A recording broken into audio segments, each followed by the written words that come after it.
hundreds of millions of rands later, and just over a year ago, the Zondo Commission of Inquiry into State Capture is still trying to establish who was responsible for that capture and what happened during the Zuma years. People will go to jail, and of course, hundreds of billions will be returned to the public purse. Those are the two outstanding questions, and that's the question that most people want to know in South Africa. To unpack the one-year look back at the Zondo Commission of Inquiry, I'm joined by the co-author of The Betrayal of the Promise and the Shadow State, Professor Ivor Chipkin. We're hoping to get him on a quick telephone line.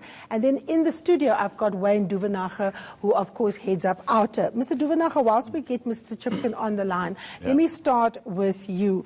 You heard the conversation around the Seriti Commission of Inquiry's findings that has just been set aside. Yes. That cost 140 million. Apparently, we're talking about 330 million and counting for the Zondo Commission of Inquiry.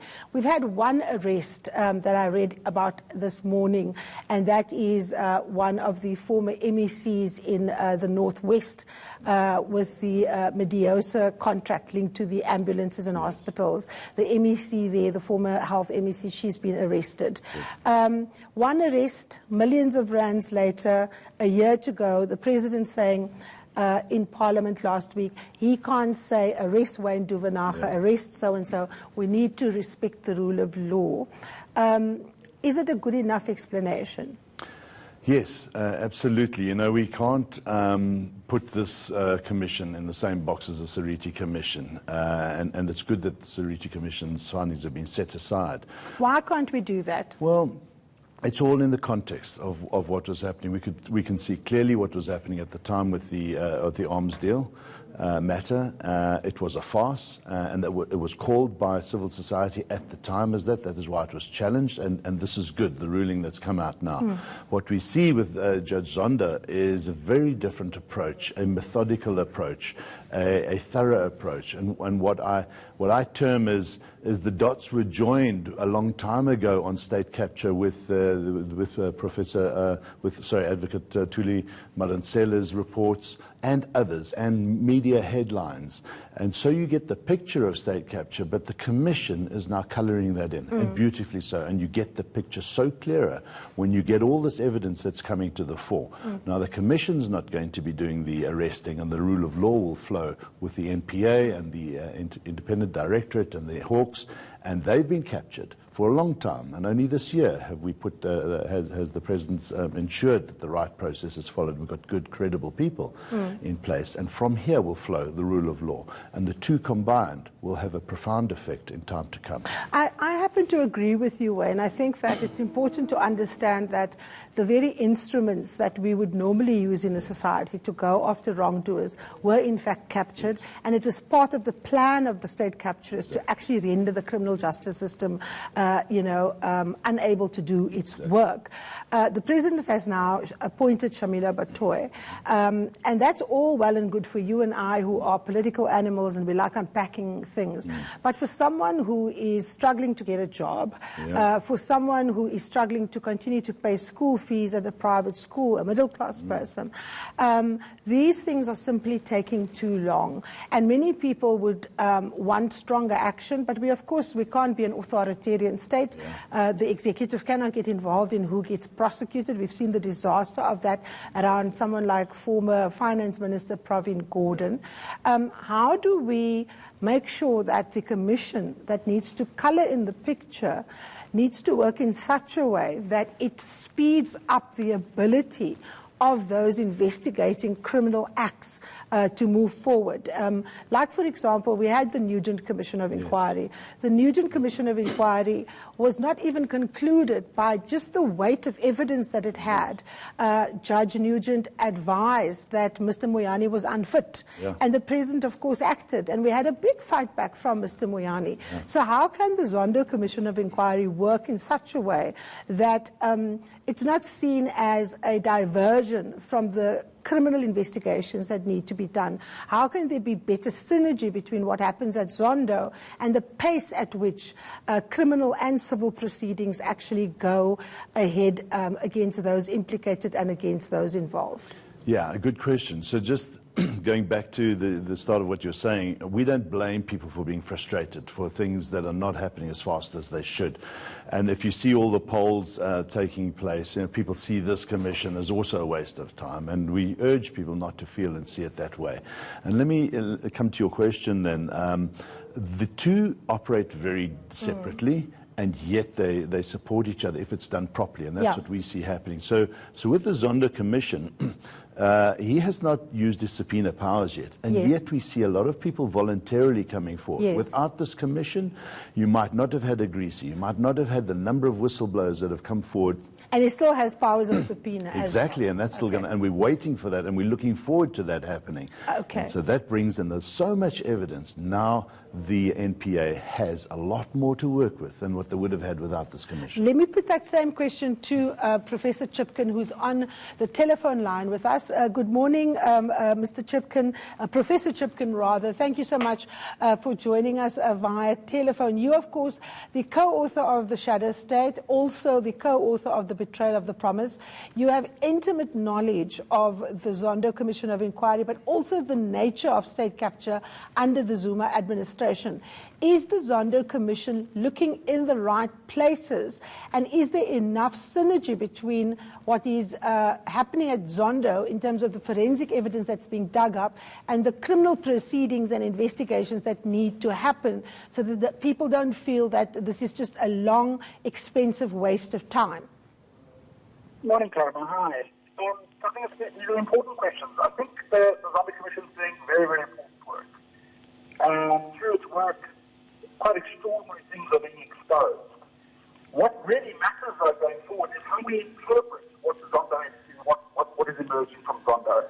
And here I want to register a concern. There's a real danger of not seeing the woods for the trees. The trees are the obvious corruption.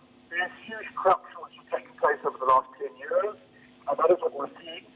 My worry, though, is that we fixate simply on the corruption. We have this idea that we measure the success of the Zondo Commission on the basis of whether several individuals or many individuals are arrested and prosecuted and ultimately sent to jail for the corruption they've been involved in. And of course, that's been cathartic for many of us. Many of us who have been involved in that struggle against state capture.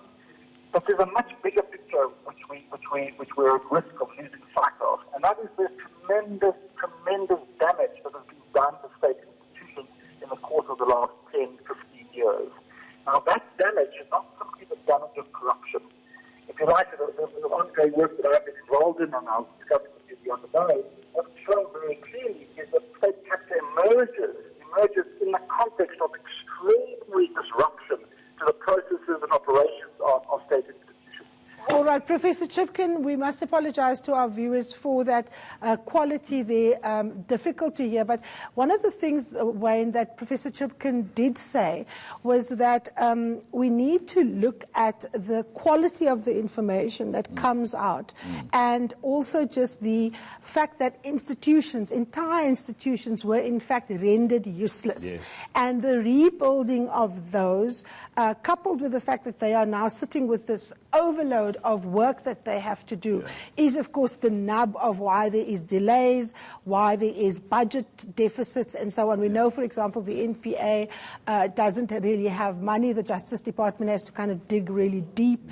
How does, from a methodological point of view or methodology point of view, do the Commission and the state institutions that are responsible for going after wrongdoers, how do they work smart? How do they make sure that they don't duplicate work, that the Commission gives them information that they can begin investigating already? How do they actually prevent this from becoming, as I said to Professor Chipkin, a long, expensive exercise that might just lead to nothing, as many people suspect? Yeah, look, it won't. It shouldn't. If it does, it'll be a dire, serious problem for us.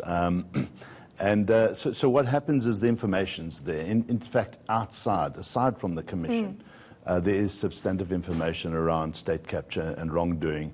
People are guilty. The evidence is there. The Gupta leaks has provided a monumental mountain of evidence as well. So if all that is in place, right, if you, let's say, take this to General Labia, who's the head of the Hawks, why is he not moving a lot faster? Why do we only have one MEC that has been arrested in the Northwest with a contract worth of, I think, about 108 or 208 million rand? We're talking about the cost of state capture that is close to R1 trillion. Why is the Hawks not making faster progress? And what is the relationship between the Hawks and the NPA? Because ultimately it's the NPA's decision to make whether or not someone is charged. Those are good questions, and I can only answer it from this point of view. It is sad that it's taking so long because there's so much evidence there. OUTA, we've laid numerous charges against a number of ministers, DGs, executives in state-owned institutions. The evidence is very, very clear. What they're dealing with is fixing up the hollowing out inside those institutions, those organizations right now. It is grossly compromised. There are people they're from the bad faction who are fighting hard to stay out of jail now, as you see that activity, and they're being informed. They don't trust each other. The buildings are compromised. So state capture is alive and well in the criminal justice system. It still continues right now, but you've got good people trying to do good work, being hampered and slowed down by the bad elements there within. And so they have to use various methods and modus operandi to try and keep that away from the bad people and yet start putting the cases in place. And you've got to be very careful that you don't set up a process that looks like a witch hunt, that you start falling over your own feet and making mistakes. And that's what's delaying or taking weak process. Cases to court and losing exactly, them. Which is why they had to pull back on the Estina matter. So that and yet look at the information that is coming out at the Zondo Commission of Estina. If we just zoom into that granular picture. So the information that we have now is a lot more than what the NPA had when they initially went after them. So why aren't we seeing new particular arrests given the kind of information and forensic information at that has come out of the Zondo Commission? So those cases are now being cleaned up and put to bed. They are being built.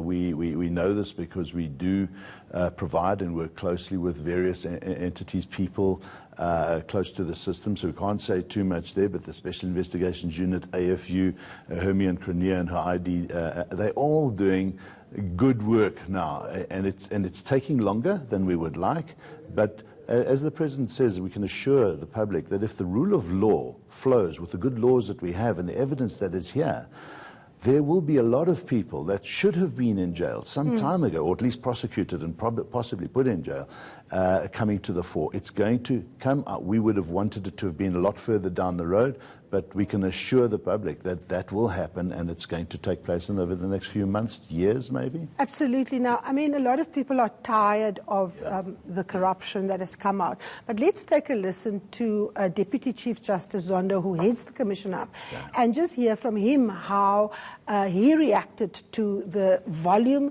and the types of information that came out. He spoke to my colleague Dan Moyane earlier in the week.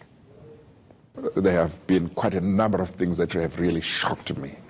I have really been shocked, you know. And sometimes I look at ordinary people, you know, and say, you know, have we dealt with certain issues as society in the right way? What are ordinary people thinking when they hear about these kinds of things that the Commission is hearing? So certainly I have been shocked. Now, of course, Justice Zondo making that point very eloquently and linking it to ordinary South Africans. And that should be our concern, because these are the people that are affected directly by the state capture, the loss of jobs as a result of it, the hollowing out of the institutions, the lack of electricity, the lack of basic services, where contracts were corrupted in housing and so on. What do we say to those South Africans who say, enough already? These people are not going to go to jail. They are going to get away with it. Can't we just get on with it? Can't you arrange some kind of deal and we just move on? And the reason why many people say that is, of course, because of the nature of our negotiation back in 1994. We had a Truth and Reconciliation Commission instead of Nuremberg trials. So we're in the business of forgiving. Yes. But of course, you can't forgive criminals, not people who steal from the state. So what is your message as a civil society organization to ordinary South Africans who want action, but who need to wait so that the state can do its job properly and constitutionally and by the rule of law? Well, it is up to civil society to do a lot of the pressure, apply a lot of the pressure that is taking place, has been taking place.